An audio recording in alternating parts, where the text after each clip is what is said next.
Thank you.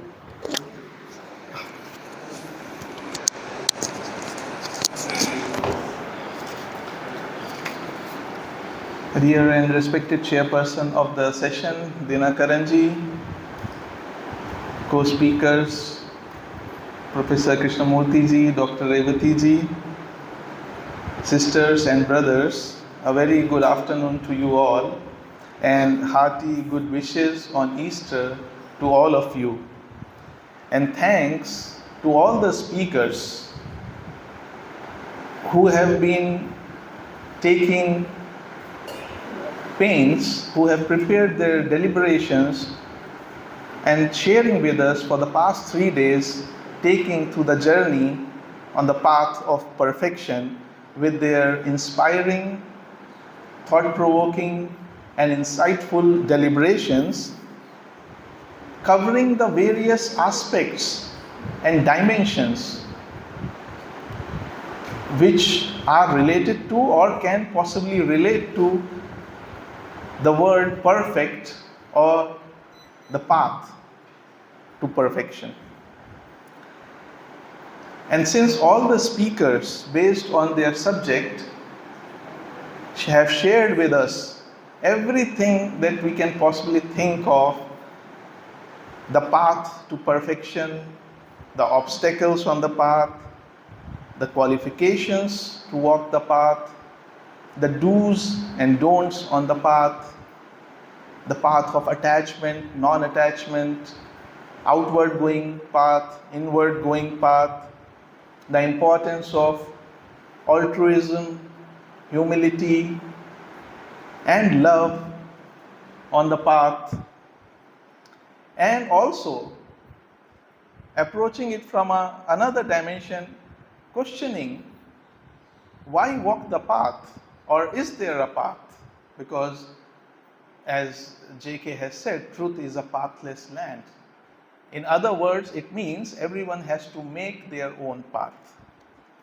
So, as part of the concluding remarks, I understand that not only there is not much to add to what is already discussed and delivered, but also there is no point in repeating the same things that you have already been listening to for the 3 days. So instead, I would like to bring everyone's attention to one dimension that was discussed during these 3 days, but not so much in detail. During this amazing line of thought that we have been having for the past 3 days, and that dimension is by questioning the very essence of perfection. What is perfection? If we go as per the dictionary meaning, it means absolute, ultimate. Nothing can be better than that, right? So, what is perfection? If we go by that meaning, then couple of statements that I am going to share with you, I request you that we again look at this meaning of the word perfection side by side with these two statements that I am going to share with you and which have been shared during the past 3 days. The first statement is from the book Light on the Path. It says, desire only that is unattainable. It is unattainable because it forever recedes. You will enter the light, but you will never touch the flame. And the second statement is one of the 3 great truths that was also shared. The soul of man is immortal, and its future is the future of the thing whose growth and splendor have no limit. Now, what do these two statements have in common?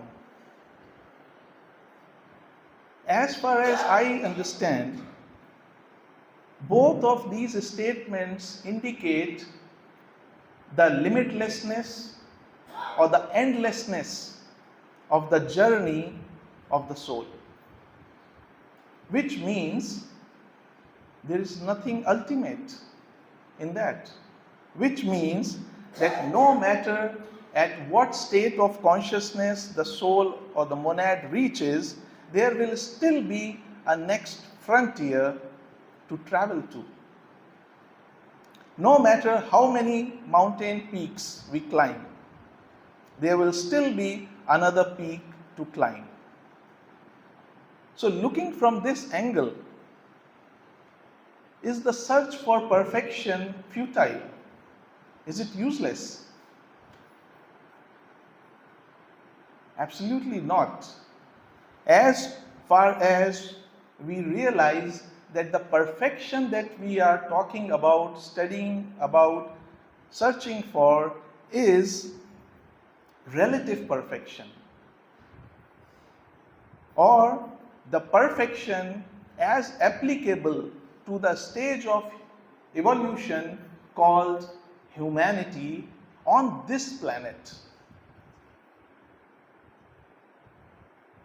Because just like the gemstones, diamonds, ruby, sapphire, emerald, are the perfected state of consciousness in mineral kingdom. There are domesticated animals, cats, dogs, horses, and others from whom the individualization happens to human are the perfected state in animal kingdom. So, similarly, the state of Buddha is the perfected state in the human kingdom. But the evolution does not stop there. Because all of us have studied that there are much greater vistas of work even beyond. And all that we study in the secret doctrine, in Mahatma letters, in any theosophical literature or any other Upanishads or any spiritual scripture, it only corresponds to our solar system only. And we all know, thanks to the modern science, that there are millions of solar systems, in millions of galaxies, in millions of universes, in millions of multiverses. And we can go on and on and on until the mind stops thinking. Coming to the point that I want to make, no matter how many frontiers we have to reach, how many peaks we have to climb, or how many oceans we have to cross, one thing that is the benchmark or the guiding principle on this path that all the speakers, without an exception, have shared, already mentioned in different words, is to put an end to the sense of separateness. Be that sense of separateness at the level of family, at the level of country, at the level of planet, at the level of solar system, galaxy, universe or multiverse, anywhere. Because it all starts from this sense of separateness. From the sense of separateness, the sense of experiencer arises. The experiencer then receives the experiences. The experiences are then labeled as pleasurable or painful. Then these experiences are stored in the memory with these labels. And then from this memory, the sense of doership, I am, I want, I like, I dislike, this originates, and then we go on and on and on, strengthening this I all the time. And that is the reason why Buddha is reverenced so much, that not only because he was the first flower of humanity of the planet Earth to attain Buddhahood, but also because he did something that separated him from being the perfect Buddha. And this thing, I don't think it has been taken up in the 3 days, that what he did, from being a perfect Buddha, he became the Buddha of perfection. So what is the difference between the two? Because what we are talking about, this guiding principle, ending this sense of separateness, is nothing else but compassion. Because when we do not feel the difference between I and the other, then only the compassion arises and it's expressed in the form of love. And so the question arises, what is the difference between a perfect Buddha and the Buddha of perfection? And the only place where we find this is in one of the theosophical gems literature, that is the Voice of the Silence, in the chapter The Secret Path. So I will read to you a couple of statements, not verbatim, but I will give you the essence of it, because the language is of that time, so I would have to explain after reading, and I don't want to take more time, because I have been pushing it all throughout these 3 days everyone to be in time. So I will read the essence to you. There are two paths, the open path and the secret path.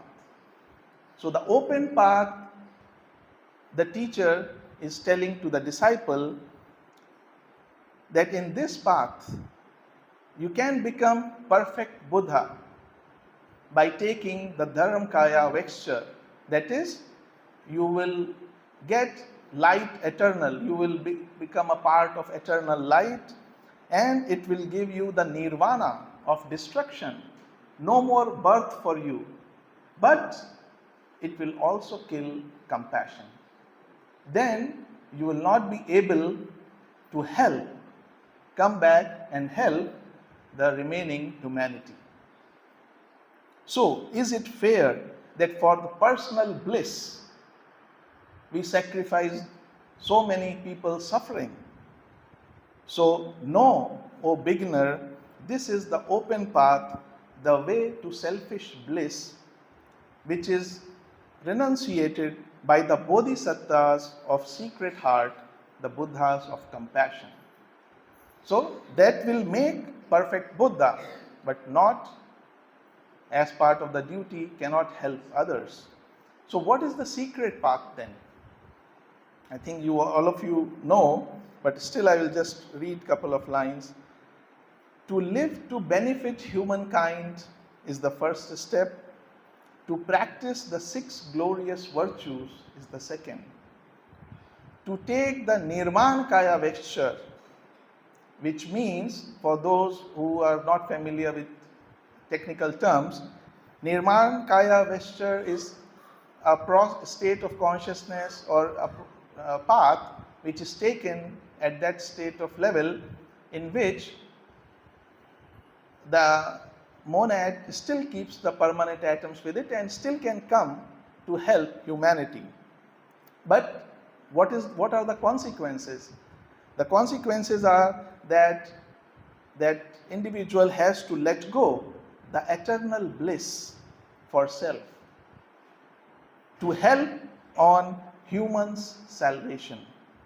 To reach nirvana's bliss and to renounce it is the supreme final step, the highest on renunciation path. So know, O disciple, this is the secret path selected by the Buddhas of perfection, who sacrifice the self for weaker self. So basically, coming to end, no matter at what higher level of consciousness the soul has reached, by using this principle of non-duality or no sense of separateness to take the next step, will be a sure short guide to take the individual to the next level of consciousness. The degree to which this sense of separateness is reduced in us, the perfection in that degree is attained. And I know when I shared from solar system to galaxies to universes, this journey and this whole path, endless path, may seem daunting, but the only thing that matters in this endless journey to reach that perfection for the stage is how we live the moment now. Are we following our Swadharma, as Lord Krishna says in Bhagavad Gita, to make this moment perfect? Because no matter how long the journey is, it's always started with the first step. So one small step at a time, and if we can make that step perfect, we don't have to worry about the future. So with this, I conclude the concluding remarks, and thank you for your patient hearing. And followed by these remarks, there are still the vote of thanks, and then we'll have the Shanti Mantra to officially close this 100th South Indian Theosophical Conference. So, first of all, I extend my apologies to all the speakers whom I have been pushing to stay in the time limit. So, if in case I have offended you in any sense, so my apologies right in the beginning. So, I extend my heartful gratitude to the Indian section President, Mr. Pradeep Gohil, for giving this responsibility to Brother Pradeep Kumar Mahapatra and myself to be the conference officer. To the Indian section Propagation Secretary, Brother Pradeep Kumar Mahapatra, for planning and the program and speakers so well.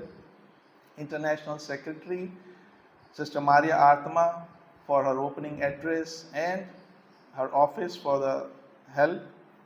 General Manager, Mr. Jay Kumar Kannan, for his support, and his office, Mr. Shivakumar.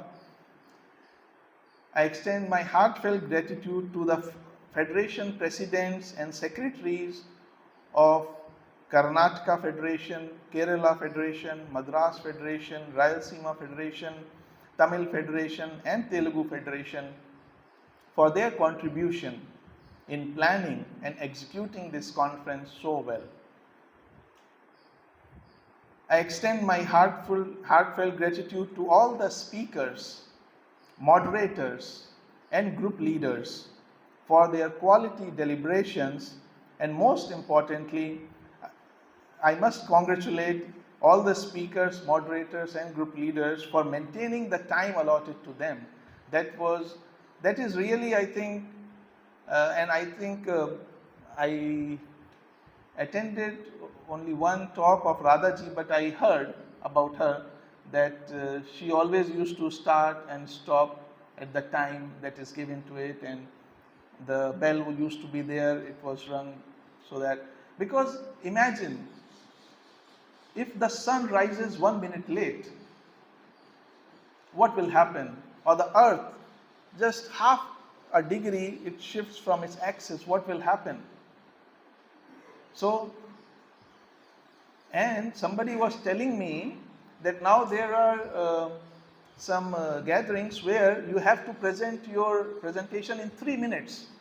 So I think it's a very good exercise that if I have to present something in 3 minutes, what is the best that I select to present in those 3 minutes? Because all of us are students of Theosophy, there is so much to speak, there is so much to share and so many good ideas to share.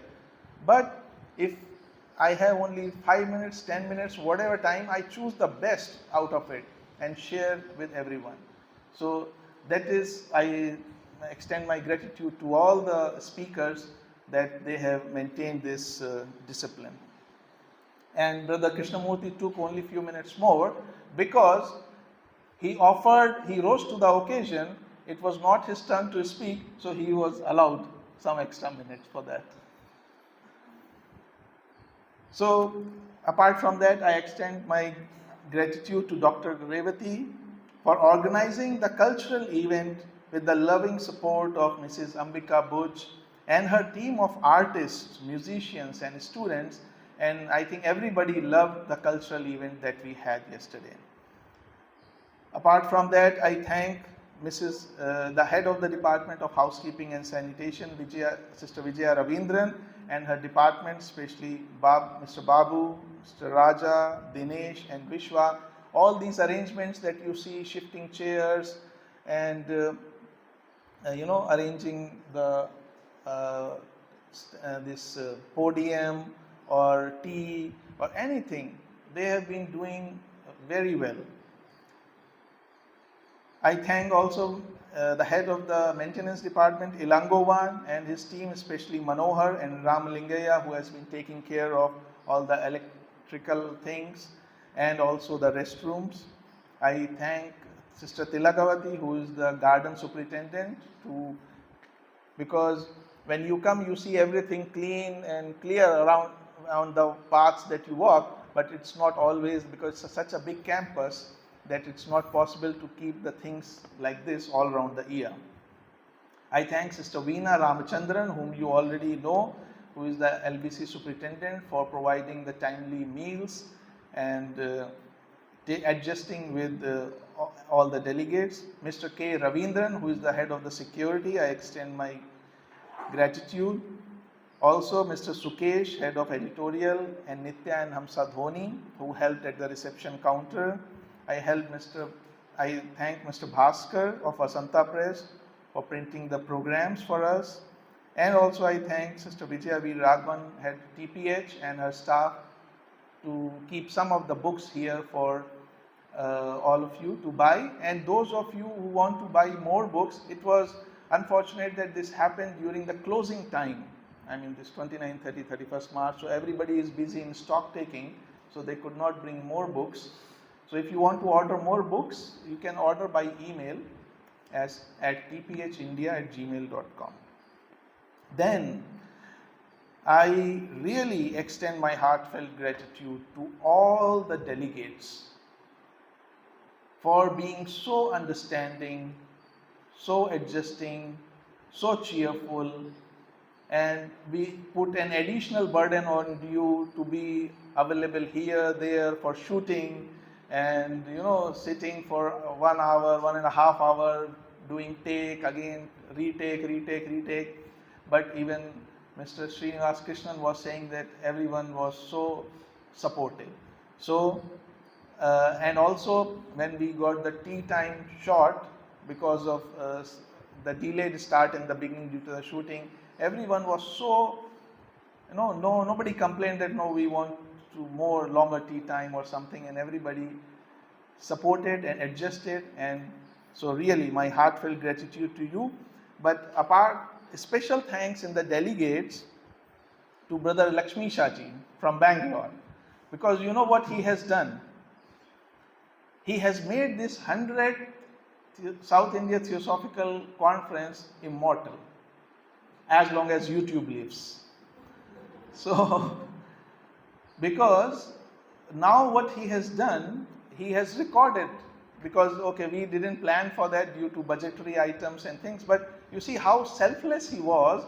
He didn't ask for anything, he just came and he's recording, giving his time, energy, uploading to Indian section YouTube without asking anything in return. And nobody asked him to do that. So that is the kind of attitude that it's really commendable. So our heartfelt gratitude to you, Brother Lakshmisha. And also at the last minute, as you realized, the projector broke down. The last presentation and the projector broke down. So thanks to Brother Krishnamurti that he happily agreed, yes, I can talk before that. And more than that, our Madras Theosophical Federation President, Brother Vinay Patri, he said, okay, I'll go and bring another projector. We have still 20 minutes. So, thanks to you. So, I mean, these are the kind of situations that we face on a daily basis. This is a conference, but we face at our work, in our family, with the neighbors. So, as long as everybody, all of you have said, willingness to help in any, I mean, the help is not only done under a banner or a fixed date or time or under TOS. These are the spontaneous, sudden moment that comes in our life, and we rise to the occasion. And also Sister Vijay Lakshmi ji for taking care of the Bharat Samaj Puja, and Sister Lakshmi ji also for doing the puja. And I hope I have not missed anyone. And thank you for all the volunteers who have been helping for, in any technical form, for using the projector or laptop or pen drive, in any way, anyone who has helped, volunteered, knowingly or unknowingly, whom I know, but my heartfelt gratitude to you all. But also, I must say that there are always room for improvement, and next year we'll plan to implement those suggestions or feedback or ideas. And if you have any more suggestions, please, you can write on email. And chairs are very important, and just to let you know that it's already under consideration that the chairs are uncomfortable for longer time, to sit for a longer time, but let's see what the TS administration think, or I mean, if the Indian section can sponsor some chairs also here, that will be fine. We are happy to receive them all. And with this, I really thank everyone who has been part of this memorable conference, 100th South India Theosophical Conference. And as I said, it has become now immortal, so anybody can view it anytime on YouTube. And with this, we come to the close of this conference. And although Jayashri ji could not attend, but she has sent. Shikhar ji thanked everyone. Now it is our turn to thank our Shikhar. Because every one of you agree that this was a very unique conference, 100th South Indian Conference, and we warmly thank you and the team behind you. It's not an easy thing to conduct a conference like this. We are very glad to note the more amenities in our accommodation, in our ABC canteen, in everything. There is a considerable improvement we find because we are attending this conference for more than 30 years. Wow. Most of them. So we warmly thank Brother Shikhar and his team behind. So, I will thank. Thank you, Ravindran Dinakaranji. Thank you, everyone, for your. And I think it's only because of your blessings and good wishes that I'm able to do that. And I pray that I keep receiving your blessings and good wishes. So, as I was saying, Jayashri ji could not come here, but she has sent the audio of the mantra, the meaning of which is, let my speech be established in my mind, let my mind be established in my speech, let the knowledge of the self manifest Atman grow in me, let my mind and speech be the support to experience the knowledge of the Vedas, let what is heard by me be not a mere appearance, but what is gained by study, day and night, be retained. I speak about the divine truth. I speak about the absolute truth. May that protect me. May that protect the preceptor. May that protect me, may that protect the preceptor.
Thank you once again, and have a safe and comfortable journey back to your homes. Thank you.